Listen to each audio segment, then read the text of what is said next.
और किस सन बिना नोट देखे? हाँ 1900 बताओ। अलेक्जेंडर एंड कंपनी द्वारा कौन सा बैंक? Bank of Hindustan. हाँ बैंक ऑफ हिंदुस्तान। उसके बाद बैंक ऑफ कलकत्ता 1800 से। हाँ 1840 बैंक ऑफ बॉम्बे और 1843 बैंक ऑफ हैदराबाद। इन तीनों को मिला के कौन सा बैंक बना? Imperial bank of imperial bank of India. फिर इंपीरियल बैंक ऑफ इंडिया कब कन्वर्ट हो गया उसमें एसबीआई में? 1 जुलाई 1955। बहुत सही, रिवीजन काफी किया। अब आप लोग बताइए थोड़ा बैंकों के इतिहास में। मैंने कुछ बैंक का चार्ट बनवाया था, ठीक है। कोई बताए प्राइवेट सेक्टर के बैंक का क्या फंक्शन है? प्राइवेट सेक्टर, राष्ट्रीयकृत बैंक क्या होता है और प्राइवेट सेक्टर के बैंक क्या होता है? इन दोनों में अंतर क्या है, डिफरेंस क्या है? राष्ट्रीयकृत बैंक वो है जिसमें सरकार की हिस्सेदारी 50% से ज्यादा होती है। सही, 50% से ज्यादा। और प्राइवेट सेक्टर ज्यादा हो या तो पूर्णतः स्वामित्व प्राइवेट सेक्टर के हाथ में, दोनों चीज हो सकता है, ठीक है। और उसके बाद एक और बताए थे सहकारी बैंक। सहकारी बैंक का कैटेगराइज किया गया था कौन कौन से कैटेगरी में, कौन कौन से बैंक में? मैंने चार्ट बताओ, तेज प्रताप जी बताओ कहाँ ध्यान दो। केंद्रीय सहकारी, केंद्रीय जिला सहकारी बैंक, ये अगर हियरार्की में पूछा जाए तो स्टेट लेवल का है कि जिला लेवल का है कि प्राथमिक लेवल का? जिला लेवल का, सही है। शहरी राज्य का तो वही है, ठीक है। उसके नीचे सबसे नीचे कौन था? सबसे नीचे कौन था? ग्रामीण प्राथमिक कृषि, हाँ प्राथमिक कृषि, ये सारा चीज हो चुका था। राष्ट्रीयकृत बैंक और वाणिज्यिक बैंकों में कौन कौन से थे?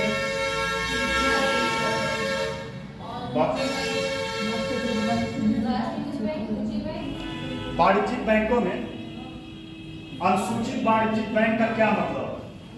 ये लिखवाए थे हाँ, अनुसूचित 2 में शामिल। बहुत सही, आज खूब रिवीजन किए। लेकिन एक ही व्यक्ति के मुंह से आवाज आ रही है,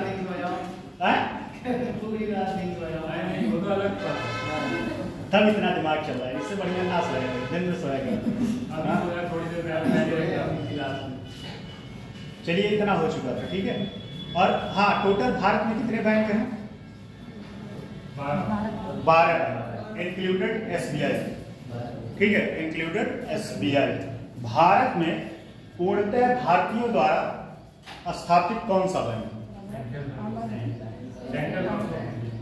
सेंट्रल नहीं, भारतीय वो सही आप कह रहे हैं, मैं मान रहा हूँ। कमर्शियल बैंक नहीं, वो अवध कमर्शियल बैंक में क्या हुआ था कि शेयर आया था, लेकिन उसमें भारतीय विदेशी दोनों शेयर था, लेकिन वो ज्यादा सफल न था, ठीक है। उसके नहीं, कहाँ हिंदुस्तान में पीएनबी बैंक कब स्थापना हुआ था? पीएनबी बैंक का ये पूछा हुआ क्वेश्चन है। हाँ 1854। रोज 10 मिनट मेरा रिवीजन में जाता है, उसके बाद भी आप लोग चुप्पी मार के बैठे रहते हैं। मौनी बाबा के अंतर नहीं, मौनी बाबा मौन व्रत रखे चुप मार के एकदम बैठे हैं। क्या? चलिए इतना हो चुका है, ठीक है। आगे की कहानी अब चलते हैं। आगे की कहानी में क्या है कि कुछ चीजें और बताना है। वैसे कुछ चीजें क्या अभी और बहुत सारी चीजें हैं, जिसमें से ये हो चुका था। कुछ चीजें लिखवाएंगे नहीं, आप लोगों से पूछ लेते हैं। सार्वजनिक क्षेत्र के बैंक, पब्लिक सेक्टर बैंक क्या होते हैं? पब्लिक सेक्टर बैंक सार्वजनिक क्षेत्र के बैंक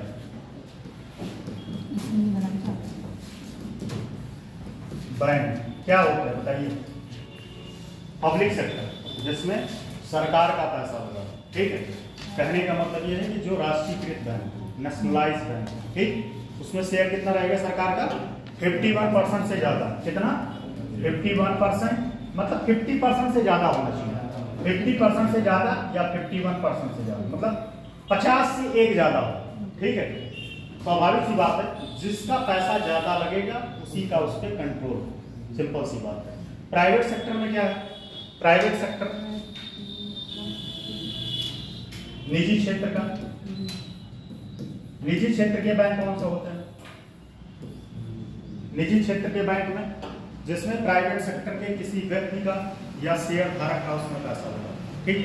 यह एक व्यक्ति विशेष का भी बैंक हो सकता है और इसमें शेयर धारक भी हो सकते हैं, जिसमें पूर्णतः स्वामित्व किसी प्राइवेट सेक्टर के व्यक्ति के हाथ में, मतलब 50% से ज्यादा 51% किसी प्राइवेट सेक्टर या किसी व्यक्ति के हाथ में होगा, वो निजी सेक्टर का बैंक होगा। एचडीएफसी क्या है? Private sector. आईसीआईसीआई और एक्सिस बैंक प्राइवेट। और बताओ देना बैंक, देना,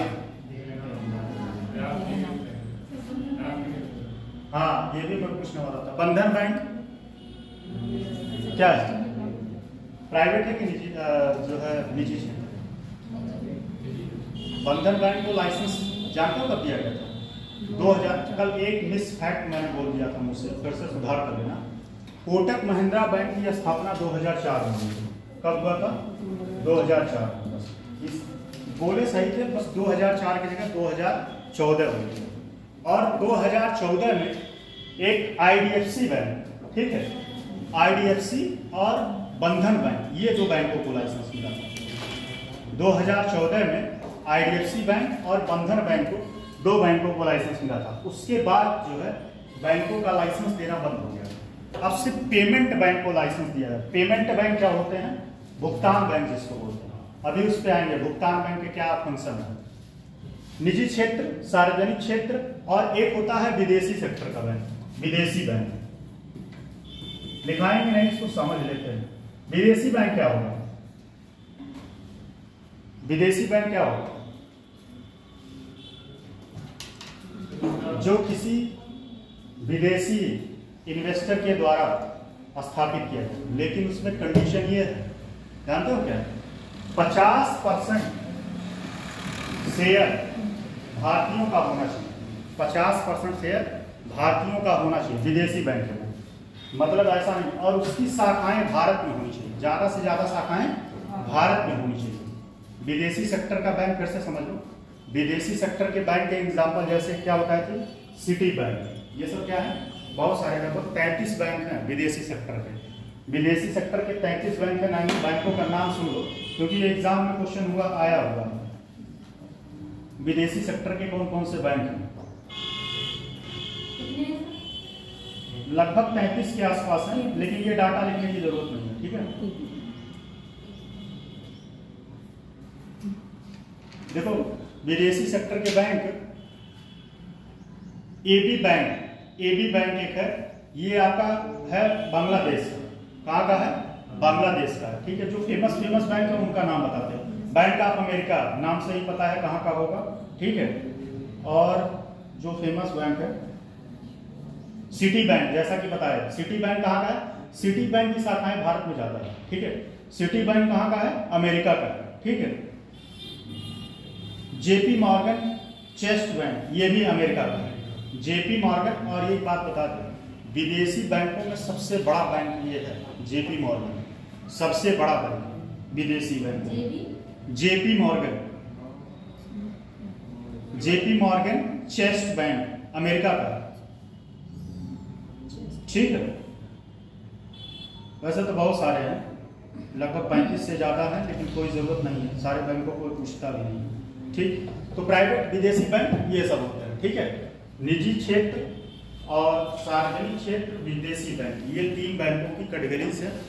बैंकों के बारे में इतना और लिखवाने की जरूरत नहीं। अब हम आते हैं अपने टॉपिक पे, क्षेत्रीय ग्रामीण बैंक, जो हमको पढ़ना है। क्षेत्रीय ग्रामीण बैंक ये हमारा टॉपिक है और इम्पोर्टेंट है। जैसा कि बताए थे 2014 में, कहीं लिख लो नोट में, 2014 में 2004 में 2 बैंकों को लाइसेंस मिला था। एक यस बैंक था, यस बैंक देखे हो कभी आप लोग? एस बैंक, ये भी प्राइवेट सेक्टर का बैंक। एक एस बैंक है, ये थोड़ा सा एक पॉइंट लिख लो, तब आगे समझाते हैं ग्रामीण बैंक। ये थोड़ा लिख लो, कल समझाए थे, लिख लो। वाणिज्यिक बैंकों की स्थापना के लिए लाइसेंस से संबंधित प्रावधान, वाणिज्यिक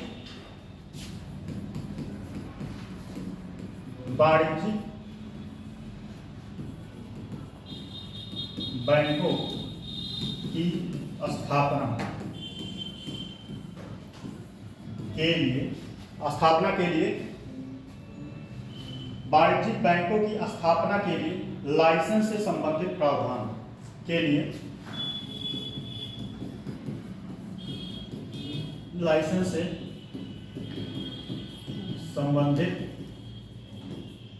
प्रावधान। ये प्रीलिम्स में आया हुआ क्वेश्चन है। ये प्रीलिम्स में यूपीएससी यूपीपीसीएस दोनों में आया।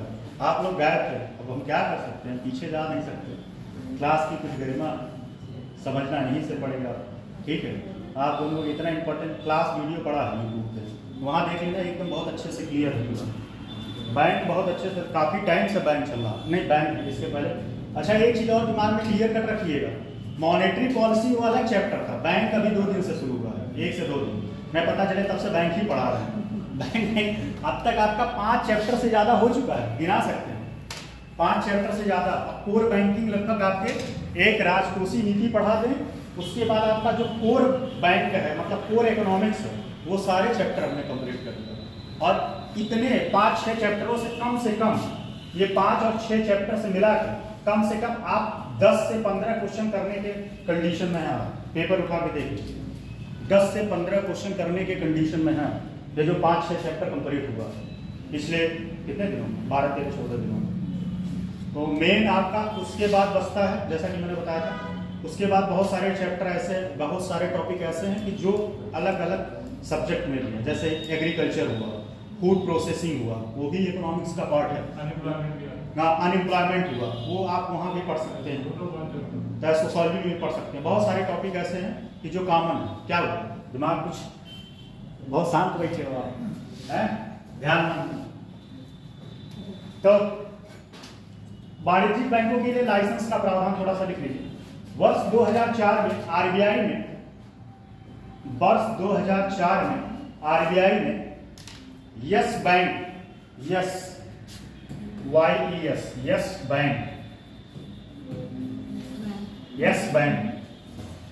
यस बैंक तथा या एवं कोटक महिंद्रा खूब प्रचार आता है। कोटक महिंद्रा के नाम सुना नहीं, बहुत सारा प्रचार आता है, बहुत सारे सेलिब्रिटी लोग भी करते हैं कोटक महिंद्रा का प्रचार। कोटक महिंद्रा बैंक को लाइसेंस प्रदान किया गया। कोटक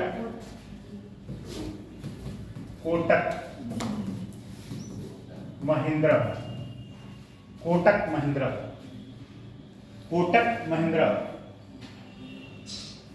बैंकों को लाइसेंस प्रदान किया गया। पुनः 2014 में, फिर कब किया गया था, 2014 में, फिर कब किया गया था, 2014 में 2 बैंकों को दिया गया था। कौन कौन सा, आईडीएफसी एक बैंक, और एक बैंक था बंधन बैंक। इसमें बंधन बैंक में एक मेरा दोस्त है, उसमें जॉब करता है, असिस्टेंट मैनेजर है बंधन बैंक में। अच्छा, एक खास बात यह है कि जब बंधन बैंक आया था तो शुरू में इसका जो है सिलेक्शन प्रक्रिया बहुत आसान था। उसमें क्या था कि इंटरव्यू बेस पे लेते थे। अगर आप बीकॉम किए या एमकॉम किए तो वहाँ 2014 में आया था, तो उस टाइम क्या था कि लोगों को इंटरव्यू लेके, जब हमने महिंद्रा में कोचिंग किया करते थे तो हम लोगों को भी बुलाया गया, लेकिन मैं गया नहीं था। तो उसमें क्या है, इंटरव्यू लेके और बहुत सारे लोगों का सिलेक्शन कर दिया गया था। उसी टाइम मेरा एक दोस्त था, वो तैयारी करता था, वो उसमें ले लिया था ज्वाइनिंग। इस समय गोरखपुर में है, अच्छी सैलरी पाता है। प्राइवेट सेक्टर वाले बैंक खूब पैसा देते हैं, ICICI बैंक भी अपने मैनेजरों को पैसा देता है। जो एस बैंक है, उसके बाद जो है कोटक महिंद्रा, ये सब सारे प्राइवेट सेक्टर के पैसा बहुत देते हैं और फैसिलिटी भी बहुत देते हैं और लोन भी जल्दी देते हैं, लेकिन ये है कि ब्याज ज़्यादा है।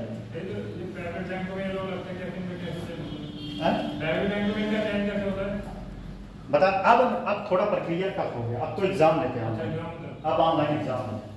पहले क्या था कि पहले आसान था, पहले क्या था कि सिर्फ और सिर्फ ये लोग एग्जाम का मतलब डायरेक्ट बुलाते थे, फॉर्म फिलअप करवाते थे, आपसे अपना निकालते थे विज्ञापन, फॉर्म फिलअप कराते थे और डायरेक्ट इंटरव्यू लेते थे। इंटरव्यू लेने के बाद पैनल बैठता था, उनका इंटरव्यू लेने के बाद सिलेक्शन कर देते थे जब आया था तब, क्योंकि उनको उस टाइम एम्प्लॉय की ज़रूरत थी और उनको पता था कि भाई हम सिखा देंगे काम, जिसके पास भी डिग्री था। लेकिन अब लोगों का पता ही है कि बेरोजगारी चरम पे है और बैंक अच्छा फैसिलिटी भी देता है, तो इस वजह से अब प्रक्रिया थोड़ा टफ हो गया है। तो लिखो, पुणे 2014 में IDFC first, IDFC FIRST, IDFC first and मतलब और बंधन बैंक को क्या हुआ, दोनों लोग लिख लिए, बंधन बैंक को लाइसेंस दिया गया, लाइसेंस दिया गया। 2021 में बैंकों को लाइसेंस प्रदान करने से संबंधित 2021 में 2021 मतलब ये ठीक, इसको क्या बोलोगे, क्या बोलोगे इसको आप? 21 हम क्या बोलते हैं 21। भाषा का तो थोड़ा फर्क होना ही चाहिए, नहीं तो हम भी आपकी तरह बोलने लगे तो हमारे और आप गुरपुरिया में और पीलीभीत में क्या अंतर रहेगा? सर आप जाते जाते सब चेंज हो जाएगी। पूर्वांचल में और जो है बस ये किसमें आएगा बताओ, कौन से यूपी में आएगा? यूपी से सब पढ़े हो आप, ये कौन से यूपी में आएगा? पीलीभीत। उत्तर प्रदेश का कौन से एरिया में आएगा ये कहने का मैं बना के बताइए। तराई तो है पश्चिम में, पीलीभीत उत्तरांचल में आता है। ये बात इन्होंने सही कहा, उत्तराखंड का जो एरिया है क्योंकि बॉर्डर टच करता है उत्तरांचल ये आता है, लिखिएगा। अच्छा उत्तरांचल इसको भी मानने बहुत चक्कर में था, उत्तराखंड कहता था कि ये पीलीभीत हमको दे दो, बहुत सारे लोग, लेकिन इसको और एक को और मध्य प्रदेश मांग रहा था। कौन से जिला को पढ़ाए थे यूपी ललितपुर, जो 3 तरफ से मध्य प्रदेश से घिरा हुआ है, लटका हुआ है बस यूपी में, किसी तरीके से पोंछ पकड़ के लटका हुआ है, हाँ, छूटने ना पाए, जो कि बहुत बार प्रयास किए मध्य प्रदेश वाले और इसको लेने के लिए उत्तराखंड वाले, लेकिन अब जिसका लैंड है कोई देना चाहेगा। चलो देखो 2021 में बैंकों के लाइसेंस को प्रदान करने से संबंधित, आप थोड़ा सा कमर बांध के बैठिएगा और आज भूख लगने की कोई संभावना है नहीं क्योंकि 2 बजे तक क्लास चलता है, आज बहुत चलेगा 12:30 पौने 1 तक चलेगा, तो इतना टेंशन है। अच्छा उसके पहले क्या 2:30 बजे तक चलता था ना, 2 बजे तक? अच्छा ठीक है आप चले जाइएगा, हाँ पहले यहाँ पढ़ लो तो वहां जाके मैनेजर से आप जो है हॉट टॉक कर पाओगे। लिखो 2021 में बैंकों को लाइसेंस प्रदान करने से संबंधित नियमों में संशोधन किया गया। वर्तमान में लाइसेंस प्राप्त करने के लिए आवेदन, चलिए कहाँ तक लिखिए आप? 2021 में बैंकों को लाइसेंस प्राप्त करने में। एक बात आपको और बता दूं, जब मैं बोला करूं तो आप अपना कार्य पूरा कर लीजिए तब मेरी बात सुना करिए, मैं बोलने लगता हूं उसी को रुक जाता हूं। हाँ तो ये काम मत किया करिए, एक काम को खुले रखिए और उसके बाद हाथ चलाते रहिए। 2021 में बैंकों को लाइसेंस प्रदान करने से संबंधित नियमों में संशोधन किया गया। यहां तक हो चुका, संशोधन किया गया। वर्तमान में लाइसेंस प्राप्त करने के लिए,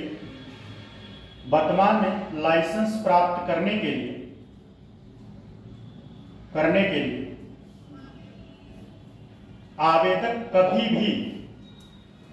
कभी भी आवेदन कर सकते हैं, आवेदक कभी भी आवेदन कर सकते हैं।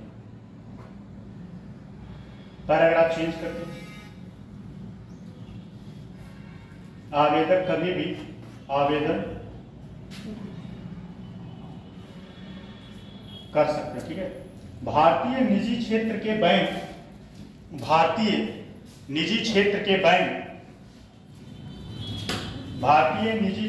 बैंकों के भारतीय निजी क्षेत्रों के बैंकों के मौजूदा स्वामित्व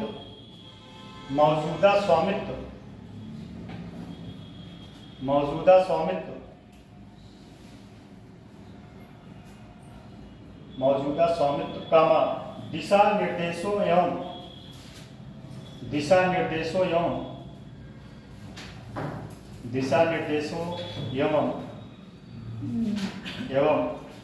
कारपोरेट संरचना की समीक्षा के लिए कारपोरेट संरचना की जिस दिन ये क्लास कंप्लीट होगा, चाहे टॉपिक कंप्लीट हुआ रहे चाहे सारे का नोट्स मैं दूंगा, ठीक है सर, सारे पूरे इकोनॉमिक्स का। लेकिन जब क्लास कंप्लीट हो जाएगा, और ये भी बता दे रहा जो क्लास में बैठा रहेगा उसी को नोट्स मिलेगा। यूपी स्पेशल एक्चुअली क्या है ना, यूपी स्पेशल का मेरे पास पीडीएफ फॉर्म में नहीं है, उसको पीडीएफ में कन्वर्ट करना बड़ा टफ है। फोटो खींचो, स्कैन करो, फिर उसके बाद पीडीएफ में कन्वर्ट करो। भाई कोई अगर कर पाए तो मैं उसको नोट्स दे दूंगा, लेकिन बढ़िया क्लियर आना चाहिए। सर उससे सही आ जाता है, वो टैब से नहीं आएगा, नहीं टैब से नहीं आएगा, मुझे पता है। टैब ये मेरा एप्पल का टैब है, इससे नहीं आता है तो उससे आ जाएगा, तो प्रधानमंत्री वाले मुख्यमंत्री वाले से टैब से नहीं आएगा, मुझे पता है। बढ़िया फोटो, बढ़िया कैमरा हो मोबाइल का, अब एप्पल का हो या फिर कोई बढ़िया क्वालिटी का जिसमें मेगापिक्सल ज़्यादा हो, उससे आ सकता है बढ़िया फोटो। तो यही है ऑप्शन। बाकी इकोनॉमिक्स का नोट्स दे देंगे, लेकिन जो क्लास में मौजूद रहेगा नोट्स उसी तक मिलेगा, ठीक है? हाँ तो मिलेगा, सब्र का फल मीठा होता है। चलो लिखो, कारपोरेट संरचना की समीक्षा के लिए आरबीआई ने जून 2020 में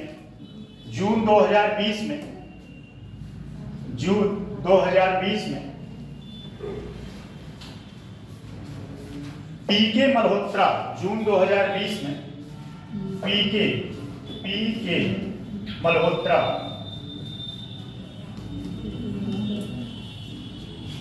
मल्होत्रा पीके मल्होत्रा ने पीके मोहंती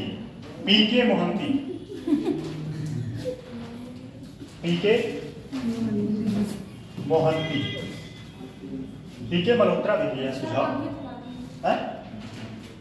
क्या हुआ? लाइट नहीं है, आ गई लाइट। अरे इन्वर्टर चला भी, ये भी बंद हो जाएगा, पैनल भी बंद हो जाएगा, क्लास रुक जाएगा ना। अरे इतना गर्मी नहीं, इतना मौसम ठंडा है, हमें तो यहाँ ठंडी लगता है सुबह, सही बता रहा। हम ऐसे प्रदेश से हैं ना कि वहाँ गर्मी अपने स्टीम लेवल पे होता है। रूम में अगर सोओगे तो लगेगा, अगर कूलर नहीं चल रहा है तो लगता है कि जैसे हीटर चल रहा है रूम में। तो यहाँ तो मुझे सच में ऐसे धूप में मुझे क्या, तो मैं 1-1.5 घंटे रह सकता हूँ। लेकिन हम जहाँ रहते हैं, इलाहाबाद चले जाओ, मैं कह रहा हूँ 10 मिनट बैठ जाओ ना धूप में, बेहोश होकर गिर जाऊंगा, ये स्थिति हो। आप लोग सर्वाइव भी नहीं कर पाओगे, इतनी गर्मी वहाँ पिछली बार 48 पॉइंट समथिंग गया था टेम्परेचर। पूरे भारत में 2 ही जगह सबसे गर्म था, एक दिल्ली 59 के आसपास गया था, दूसरे नंबर पे इलाहाबाद था। इलाहाबाद से पढ़ाए थे, क्या जा रहा था बताओ, कौन बताएगा? इलाहाबाद से एक रेखा गुजरती, यूपी स्पेशल में पढ़ाए थे। कहाँ से गुजरती? मिर्जापुर के नैनी, या नैनी मिर्जापुर दोनों के बीच। कितना डिग्री? 10.5? 7.5? कहाँ पढ़े थे?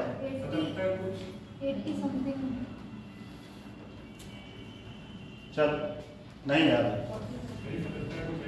80 भी नहीं, 23.5 डिग्री। चलो देखो,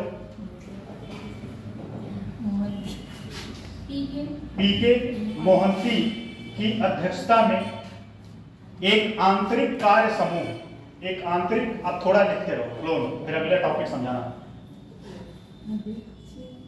अध्यक्षता में एक आंतरिक कार्य समूह का गठन किया गया। आंतरिक कार्य समूह ने 33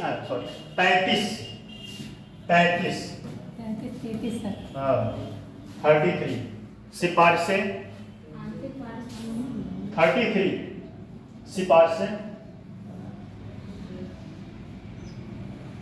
डी, नवंबर 2021 में, नवंबर 2021 मतलब 21, नवंबर 2000 हमको भी सिखा रही है 21 नवंबर 2021 में, आप सही है, हाँ, सही। 21 में आरबीआई ने इनमें से 21 मतलब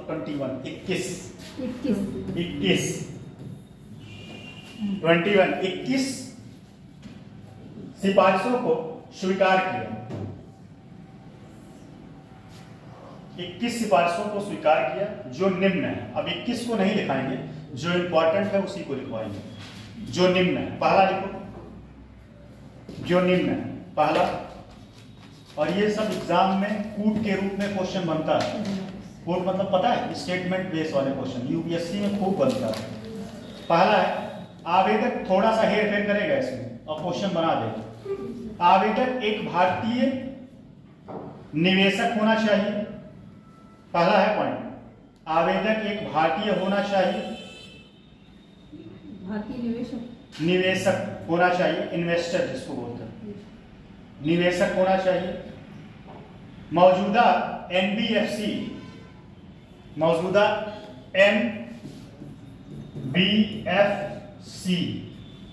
एनबीएफसी, मौजूदा एनबीएफसी,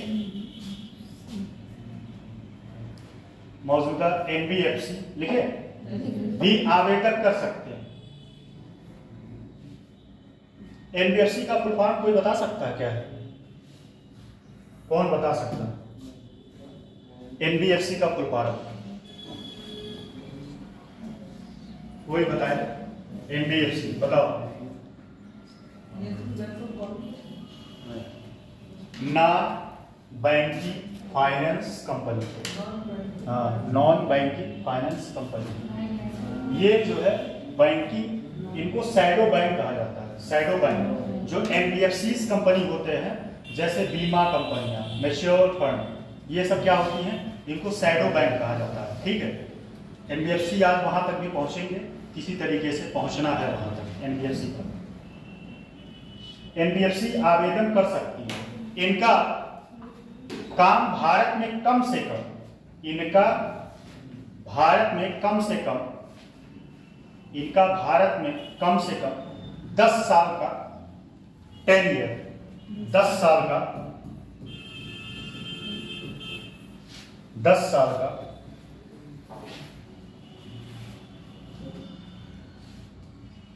स्वच्छ इतिहास। हाँ, स्वच्छ इतिहास मतलब इनके ऊपर कोई करप्शन या कोई भ्रष्टाचार का केस ना हो। स्वच्छ इतिहास होना चाहिए। ठीक है, वही आवेदन कर सकते हैं, कंडीशन दिया है। दूसरा लिखिएगा, मेन पॉइंट में लिखवा रहा हूं उसमें। एक औद्योगिक समूह लाइसेंस प्राप्त नहीं कर सकती। अब इसी में घुमा देगा कि एक औद्योगिक समूह जो है लाइसेंस प्राप्त कर सकती है, उसमें क्वेश्चन आपका गलत हो जाएगा। तो इसमें क्या लिखा है, एक औद्योगिक समूह लाइसेंस प्राप्त नहीं कर सकती, परंतु एक औद्योगिक समूह लाइसेंस प्राप्त नहीं कर सकती है, परंतु पहले से उपस्थित, परंतु थोड़ा स्पीड में लिखो, देखते हैं कितना तेज कौन लिख पाता है।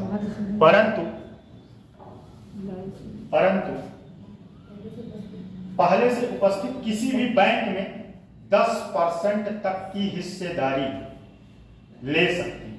परंतु पहले से उपस्थित किसी भी बैंक में 10% तक की हिस्सेदारी ले सकती है।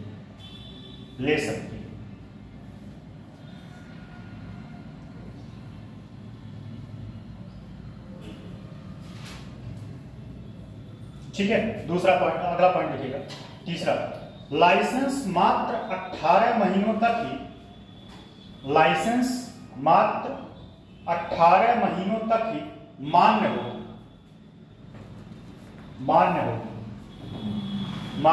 अगला पॉइंट है तीसरा, मान्य होगी। इस दौरान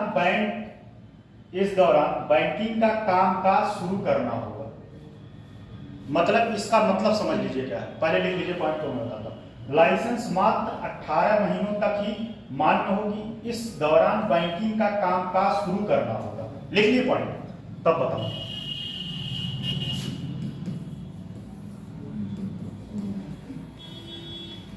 इस पॉइंट का मतलब ये है, लिख लिए, कहने का मतलब ये है कि आपने लाइसेंस आवेदन किया, आपको लाइसेंस मिल गया बैंक आरबीआई की तरफ से। अब इसका मतलब ये नहीं है कि आप लाइसेंस मिल गया और 6 साल बाद बैंक शुरू करें। इस 18 महीने के टाइम पीरियड में ही आपको अपना कार्य शुरू करना है। 18 महीने से ज्यादा होगा तो आप अपना बैंक सिस्टम नहीं शुरू कर सकते। बात समझ में आया? इस लाइन का मतलब यही था। नेक्स्ट पॉइंट है, देखो इसमें समझ लेना, पहले कोई भी बैंक या कोई भी मालिक इन्वेस्टर लाइसेंस प्राप्त करने के लिए पहले की बात बता रहे हैं, उसके पास 500 करोड़ रुपए जमा पूंजी होना चाहिए, 500 करोड़ का। लेकिन बाद में इसको संशोधन करके 1000 करोड़ रुपए कर दिया गया। कितना? 1000 करोड़ रुपए। अगर आपके पास 1000 करोड़ रुपए है तो आप बैंक के लिए लाइसेंस अप्लाई कर सकते हैं। लाइसेंस कहाँ अप्लाई होता है? आरबीआई के पास। तो लिख लो बस इसे, 60 में इसको लिख लो, 60 में लिख लीजिए। बैंकों का लाइसेंस प्राप्त करने के लिए पहले 500 करोड़ रुपए की 500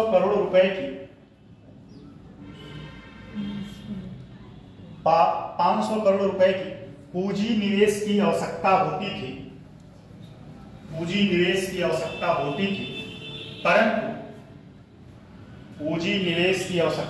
थी,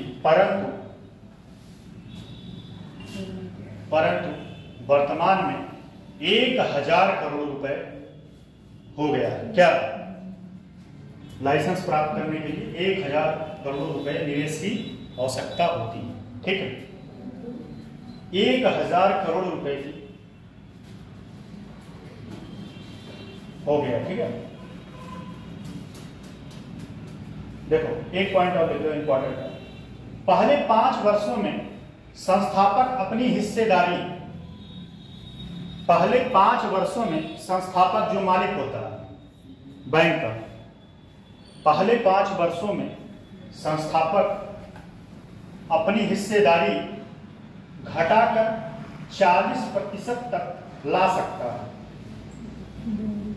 40% मतलब बैंक खोलने से 5 साल में अपनी हिस्सेदारी 40% तक ला सकता है। अपने 60% शेयर वो बेच सकता है, 40% शेयर उसके पास होना चाहिए। फिर देखो आगे, इस दौरान विदेशी निवेशक, सर आपने फिफ्थ वाला पॉइंट बोला था, अगला पॉइंट था ये, पांचवा क्या बोला था आपने? पहले 5 वर्षों में, पहले 5 वर्षों में संस्थापक अपनी हिस्सेदारी, पहले 5 वर्षों में संस्थापक अपनी हिस्सेदारी घटाकर 40% 40% तक ला सकता है। इस दौरान विदेशी निवेशक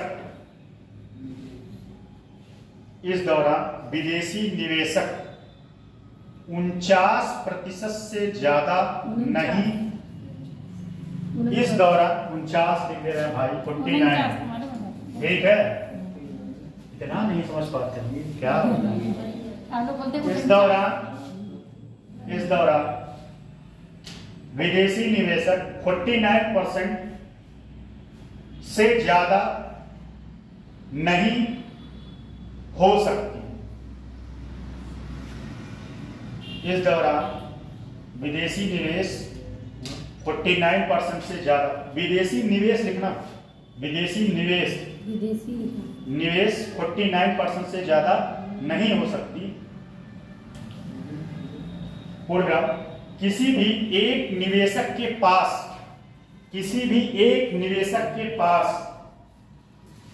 10% से ज्यादा, किसी भी एक निवेशक के पास 10% से ज्यादा हिस्सेदारी नहीं हो सकती। अब समझो इस बात को, लिख लो तो पता है, किसी भी निवेशक के पास 10% से ज्यादा हिस्सेदारी नहीं हो सकती। अब इसका थोड़ा सा एक पॉइंट समझ लो, टेक्निकल पॉइंट मान लो, जैसे मान लो एक ए बैंक है, ठीक है। ए बैंक को किसी बी व्यक्ति ने अपना निवेश किया, बी व्यक्ति ने निवेश किया इसमें, बी व्यक्ति ने शुरू में इसके अगले 5 साल तक यह 40% शेयर अपने पास रखेगा। कितना? 40% शेयर। और विदेशी जो होता है कोई बाहरी व्यक्ति, उसका शेयर 49% से ज्यादा नहीं होना चाहिए। कितना? 49% से। 49 मतलब आप किसी बाहरी देश से अगर इन्वेस्टमेंट करवा रहे हैं अपने बैंक में, तो कंडीशन ये है कि 49% से एबव नहीं होना चाहिए, ठीक है। 49% से कम होना चाहिए। तीसरी बात इसमें क्या है, कोई भी एक व्यक्ति के हाथ में 10% से ज्यादा शेयर उसके पास नहीं हो सकता। 10% से ज्यादा मतलब इसमें 3 पॉइंट है। पहला पॉइंट, जो पहले बैंक स्थापित कर रहा है वो तो पहले अपना खोलेगा बैंक, उसके बाद वो अपना शेयर बेचना शुरू करेगा। वो पहले 5 सालों में 60% शेयर बेच सकता है, ठीक है।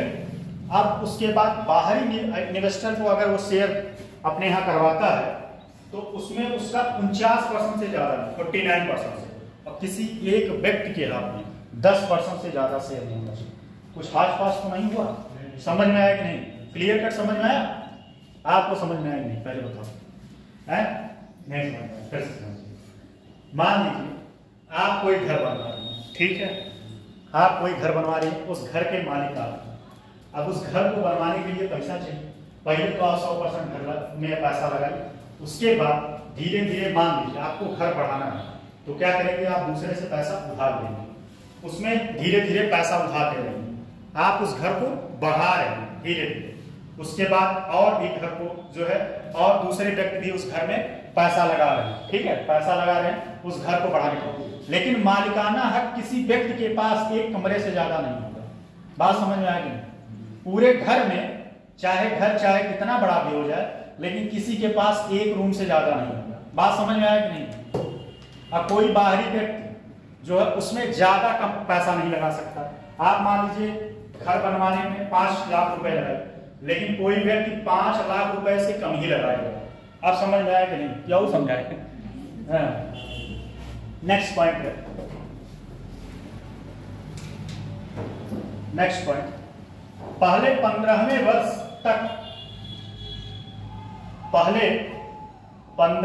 वर्ष तक संस्थापक को अपनी हिस्सेदारी, पहले 15वें वर्ष तक संस्थापक को अपनी हिस्सेदारी घटाकर 15% तक ला सकता था,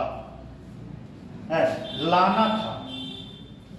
पहले 15वें वर्ष के अंत तक संस्थापक जो मालिक था को अपनी हिस्सेदारी घटाकर 15% तक लाना था।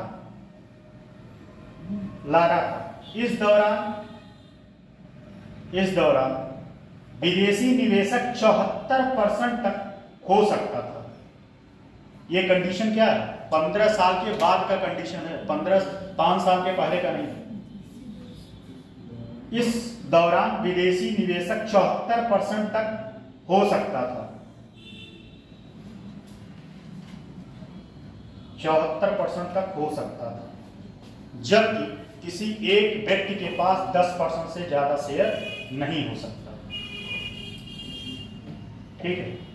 जबकि एक व्यक्ति के पास 10% से ज्यादा शेयर नहीं हो सकता।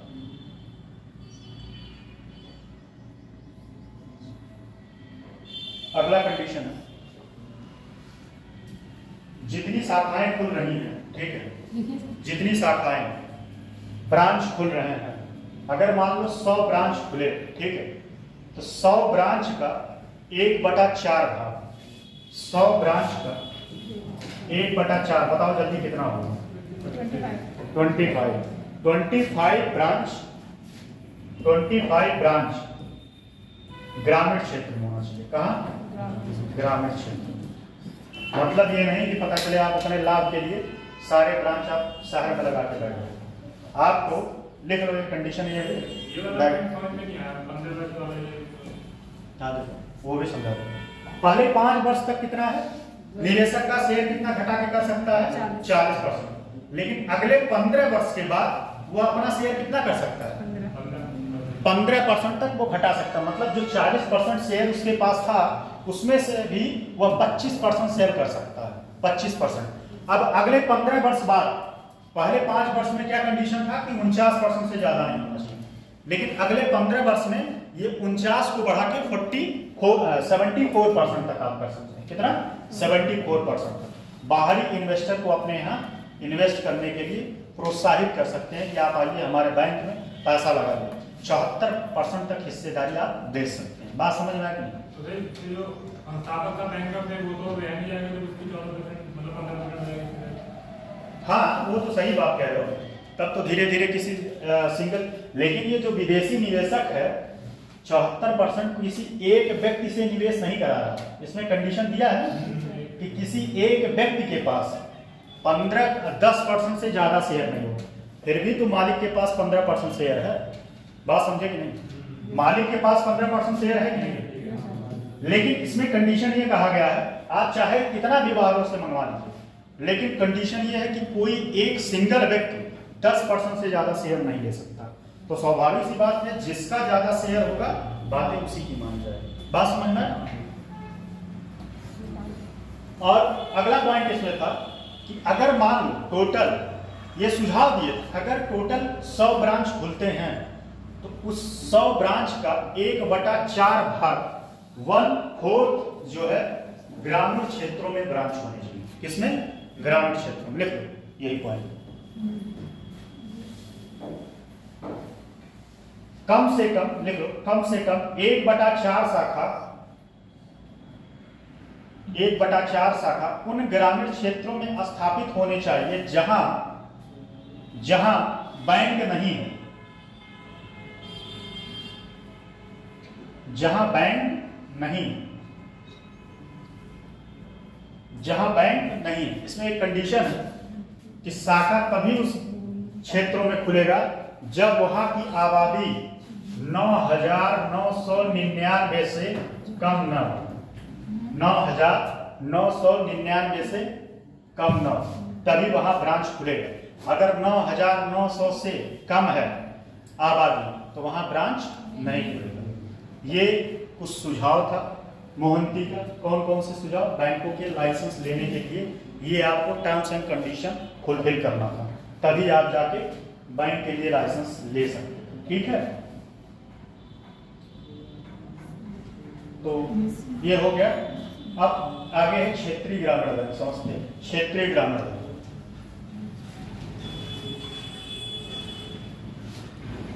RRB क्षेत्रीय। अगला टॉपिक ग्रामीण बैंक, क्षेत्रीय ग्रामीण बैंक। जैसा कि आप लोगों को पता होगा क्षेत्रीय ग्रामीण बैंक की स्थापना हुई थी, कब हुआ था?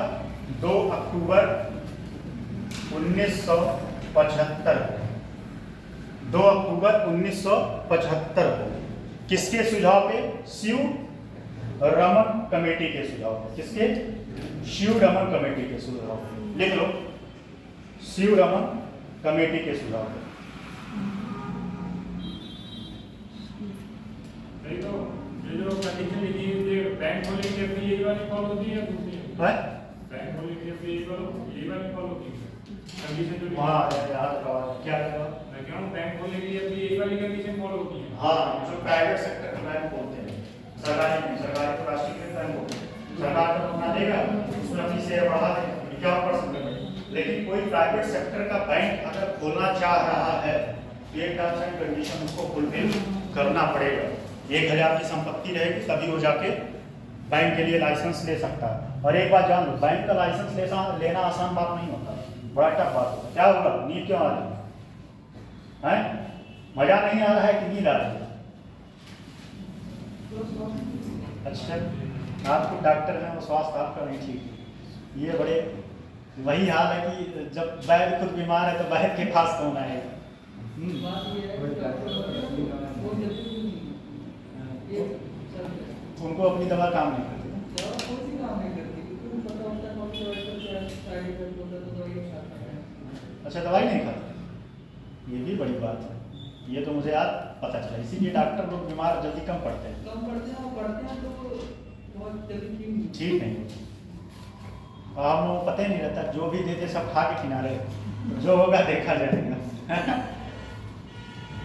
कोई एक बीमारी के लिए डॉक्टर जो है 10 टैबलेट देता है, वो तुक्का मारता है। झोला छाप डॉक्टर जो होते हैं ना, वो तुक्का मारते हैं, अंधे तीर मारते हैं, कोई ना कोई दवा काम कर जाएगा।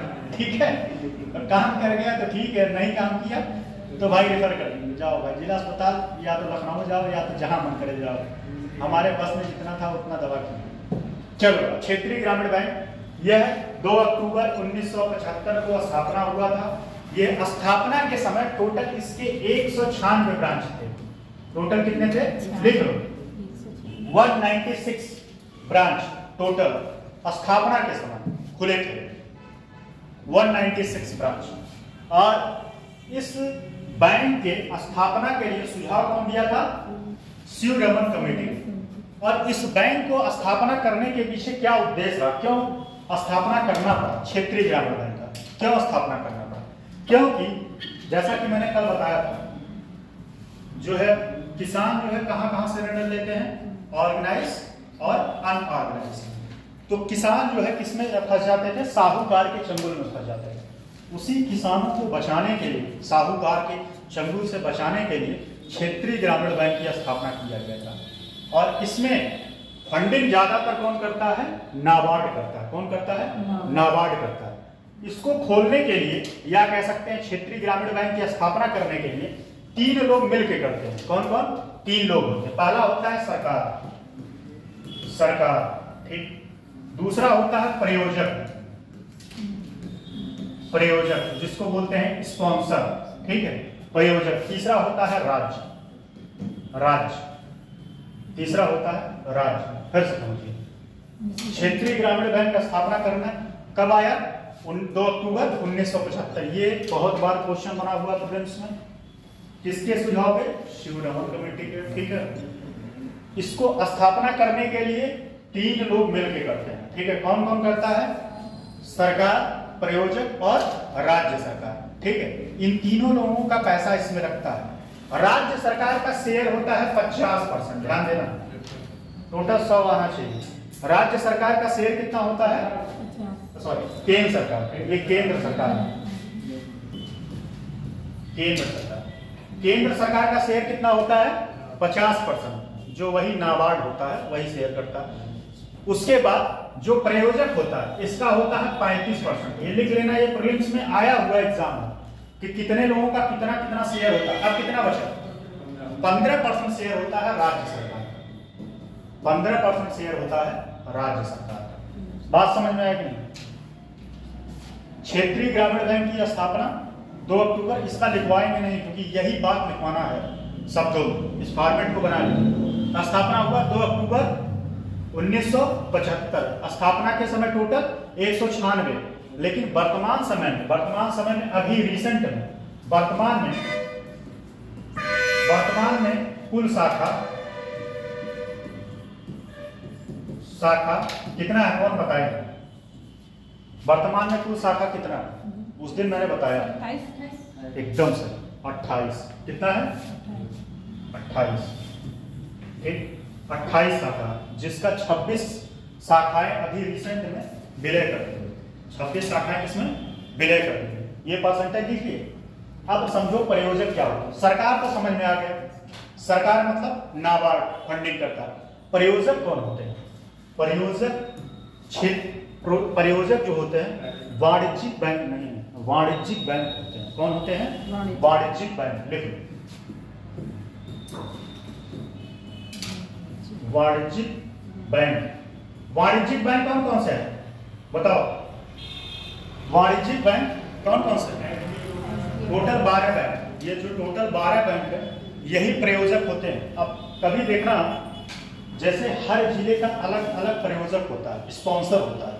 हो सकता है जैसे हमारे यहाँ संत कबीर नगर डिस्ट्रिक्ट में SBI स्पॉन्सर बैंक है, SBI मतलब क्या है, क्षेत्रीय ग्रामीण बैंक में अपना शेयर किया है 35%। एसबीआई एटीएम भी जारी करता है, एसबीआई का ही एटीएम होता है क्षेत्रीय ग्रामीण बैंक।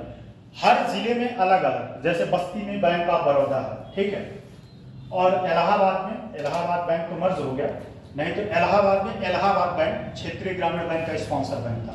हर जिले का अपना अलग अलग स्पॉन्सर बैंक होता है। यहाँ पे कभी जाके देखना, जो भी क्षेत्रीय ग्रामीण बैंक है ना, उसके बगल में लिखा होगा स्पॉन्सर बैंक। कभी भी जाके देखना, शाखा पे जाना क्षेत्रीय ग्रामीण बैंक, वहां पे देखना आपको दिया रहेगा कौन सा बैंक उसका स्पॉन्सर है। तो सरकार में कौन आ गया, नाबार्ड आ गया 50% शेयर। स्पॉन्सर में कौन हो गया, वाणिज्यिक बैंक, प्राइवेट सेक्टर में ध्यान दीजिएगा, पब्लिक सेक्टर का बैंक होना चाहिए और सरकारी राष्ट्रीयकृत बैंक होना चाहिए, नेशनलाइज बैंक। वो क्या करते हैं, शेयर करते हैं 35%। और राज्य सरकार, राज्य जिस राज्य में इसकी स्थापना की जा रही है, उत्तर प्रदेश, बिहार और सारी जगह जहां जो राज्य है जो स्थापना किया जा रहा है, उस राज्य सरकार का शेयर 15% होगा। और एक क्वेश्चन बहुत इंटरेस्टिंग बना है कि कौन से 2 स्टेट हैं जहां पे एक भी क्षेत्रीय ग्रामीण बैंक नहीं है, कोई बता सकता है? बहुत बार क्वेश्चन आया हुआ। 2 ऐसे नोट पे लिख लेंगे, नोट 2 ऐसे राज्य हैं जहां एक भी ग्रामीण बैंक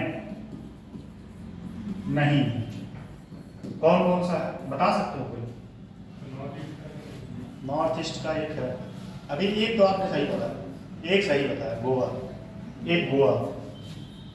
ये क्वेश्चन आया हुआ है, प्रीलिम्स में भी आया हुआ है और वनडे में भी आया हुआ। टीसीएस में तो आया ही, वनडे में वीडियो का एग्जाम जब हुआ था 2016 में, वीडियो का एग्जाम, ये क्वेश्चन आया हुआ है। वीडियो के एग्जाम में पूछा था कि कौन सा ऐसा राज्य है कि जहां पे एक भी क्षेत्रीय ग्रामीण बैंक नहीं। तो एक गोवा हो गया, एक हो गया सिक्किम, ठीक, गोवा और सिक्किम लिखो, गोवा और सिक्किम, ये 2 ऐसे राज्य हैं कि जहां पे एक भी क्षेत्रीय ग्रामीण बैंक नहीं। क्षेत्रीय ग्रामीण बैंक का फंक्शन समझ में आया है? इतने मंद क्यों, समझ में आ गया?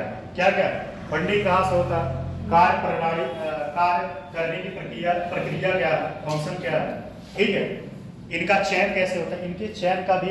अच्छा एक बात और बता दें, इस एग्जाम के बारे में जो सिलेक्शन लेता है, इसमें प्लस पॉइंट ये है कि इस एग्जाम में आज भी इंग्लिश नहीं आती। क्षेत्रीय ग्रामीण बैंक का जो एग्जाम होता है आरआरबी का, आरआरबी के एग्जाम में आज भी जो है हिंदी आता है। जब हम लोग देते थे तो हिंदी आता था, उसमें इंग्लिश नहीं आता था। क्षेत्रीय ग्रामीण बैंक इंग्लिश के जगह पे हिंदी आता था। और अब पता नहीं, अब मुझे तो बहुत सारा आइडिया नहीं है, लेकिन अभी भी शायद नियम वही है, जिसकी इंग्लिश कमजोर होती थी वो क्षेत्रीय ग्रामीण बैंक में खूब मेहनत करता था, लेकिन इसका कटाव खूब जाता था। बता रहे हैं कि उस टाइम जब ये एग्जाम होता था 200 नंबर का पेपर, तब इसका फाइनल मेरिट 200 में 175 तक जाता था सिलेक्शन में। 175 नंबर क्वेश्चन सही जिसका होता था वो जाके इसमें सिलेक्शन दे पाता था। तो पेपर बहुत टफ होता था। ये है आपका आरबीआई का फंक्शन। इसके बारे में लिखवा दें कि जैसा कहिए ऐसे छोड़ दें। क्या करें, क्या करें आप लोग, क्या राय? लिखना है, दो पॉइंट में काम नहीं चलेगा। ये पूरा पैराग्राफ है, ये पूरा पैराग्राफ है। तो ये पॉइंट जो मैंने लिखवाया वही सब सारे पॉइंट को मैं इधर उधर शब्दों में जोड़ के लिखवाऊंगा। बाकी इसमें कुछ है नहीं, कुछ भी और पॉइंट नहीं। ठीक है, समझ में आ गया कि नहीं?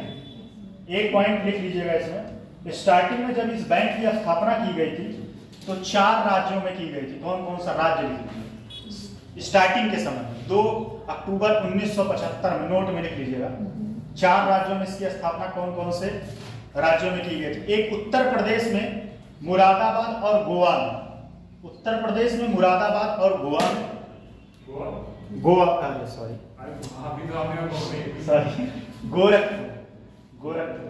उत्तर प्रदेश में मुरादाबाद और गोरखपुर। गोरखपुर कहाँ है? गोरखपुर गया हो? गाँव घूम के आओ, वहाँ पे रामगढ़ ताल है और वहाँ पे बोटिंग होता है, ठीक है, रामगढ़ ताल पे। योगी जी का काफ़ी फोकस रहता है रामगढ़ ताल पे, वो टूरिज्म प्लेस बन गया एकदम, बहुत बेहतरीन जगह है। कभी मौका मिले तो जाइएगा, जीवन में घूमा करो। जब आप ज़्यादा घूमते हैं तो पता है क्या होता है, बहुत सारी चीज़ों को आप अनुभव कर पाते हैं जो किताबों से आप कभी नहीं अनुभव कर पाते। घूमने से आपके विभिन्न प्रकार के लोग मिलते हैं, आप विभिन्न प्रकार के लोगों का माइंडसेट पढ़ते हैं कि प्रत्येक, जैसे एक दिन बताए थे ना, कुएं का मेढक अगर है तो कुएं में ही जानेगा कि बस दुनिया ही है। जब वो किसी दुर्भाग्यवश बाढ़ आ जाए, कुआं का पानी उफान के ऊपर आ जाए, तब उसको लगता है कि भाई दुनिया यही नहीं है, दुनिया तो बहुत बड़ा है। तब समझ में आता है कि सच में बहुत बड़ा है। तो घूमना चाहिए, मौका मिले जीवन में निकल जाओ, और बहुत ज़्यादा पैसा लेके नहीं, बस आराम से पैसेंजर ट्रेन पकड़ो या स्लीपर क्या नाम जनरल ट्रेन पकड़ो, बस इतना पैसा रख लो कि खाने पीने का रहे, आराम से एकदम फकीरों की तरह घूमो इधर उधर। एक कंबल रख लो, एक बैग रख लो, बस चल। तो पहला उत्तर प्रदेश में, हाँ, और क्या, उत्तर प्रदेश में 2 जगह, मुरादाबाद और गोरखपुर। हरियाणा, पश्चिम बंगाल में मालदा, पश्चिम बंगाल में मालदा, मालदा एक जगह है पश्चिम बंगाल में, पश्चिम बंगाल में मालदा। हरियाणा में भिवानी, हरियाणा में भिवानी, भिवानी। और राजस्थान में जयपुर, राजस्थान में जयपुर, भिवानी, ठीक। तो ये आपका हो गया, ठीक है। अब अगला टॉपिक है सहकारी बैंक, कोऑपरेटिव बैंक। फिर से पूछ रहे हैं, कंफ्यूजन हो तो लिखवा दें, यही बात लिखवाएंगे। बढ़िया से चार्ट बनाए नहीं, चार्ट लेकिन कैसे बनाए, चार्ट कहाँ है, चार्ट सही है, चार्ट तो बढ़िया बना दिया। 2 अक्टूबर स्थापना, सुझाव और फंडिंग मोबाइल, यहाँ भारत सरकार विलय दिया, वर्तमान में शाखाएं 28, विलय अभी रिसेंट में कितना होगा, 26 शाखाओं का विलय, एकदम सही। इनका बहुत अच्छा फॉर्मेट है, और नहीं आप भी तो बनाएंगे, सही आप लोगों का नहीं फॉर्मेट बनाए, सही है, फॉर्मेट बना लीजिए। फिर इसके उनका तबियत नहीं